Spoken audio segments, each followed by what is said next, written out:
Hello everyone. Today we are making this beautiful Celtic knot ring.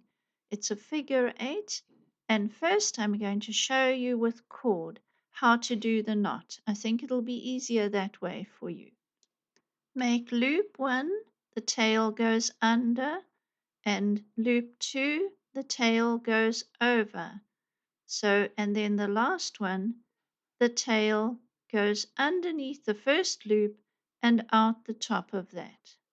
So now we begin the ring using copper wire.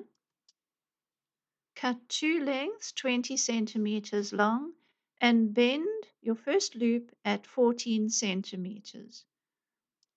The tail goes underneath the wire. Loop number 2, the tail goes over the wire. So you keep making loops. Your first loop was underneath the tail wire. The next loop was over the tail wire. So this is basically weaving. And the last one, take the two tails and take them underneath your first loop, under, up through the middle, and out on top. The wire is a bit sticky at the moment, but we still managed to pull it through. And you can see you have created a figure eight here, and it works really well. You can push the wires through individually if it's easier than putting both through at the same time. And then pull tightly with your pliers on those ends to close up the knot.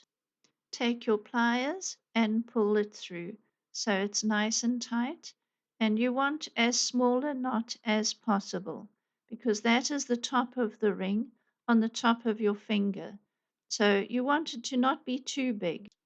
So that is the top of the ring, but now we're going to make the sides on the band look pretty as well. Using your nylon pliers, straighten out those tail wires because by now they have become a little bit crinkled. Just a few pulls along the wire, and it's amazing how it straightens up. Now cut 40 centimeters of thin 0.4 millimeter wire and begin wrapping your band. I think this is going to look very nice with this ring. So wrap along, compress it down, and keep going. But before you do the other side, slide a little brass bead onto your tail wire and push it up into the knot area. I think it just adds that nice little interesting texture and unusual shape.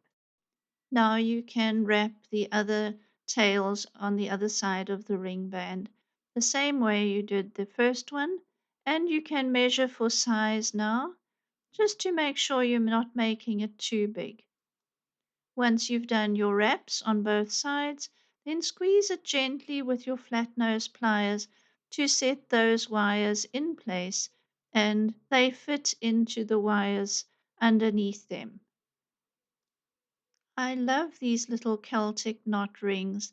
To me, they're just so beautiful. Right now, you're going to wrap this around a ring mandrel and fit it for size. If you have long, long tails, trim them back, leaving little ends because the ends of the tail are going to wrap over the side of the knot and at the top of the band. So they've gone right round the ring mandrel up to the other side, and you're going to bend them over and under the ring band on each side of the knot.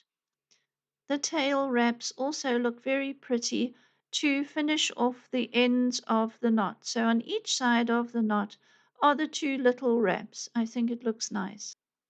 Now you want to check the size and the shape of the ring. So tap it on the ring mandrel. I use the metal one with a metal hammer. And just don't tap on the wrapped area because it won't look good. Only on the knot area.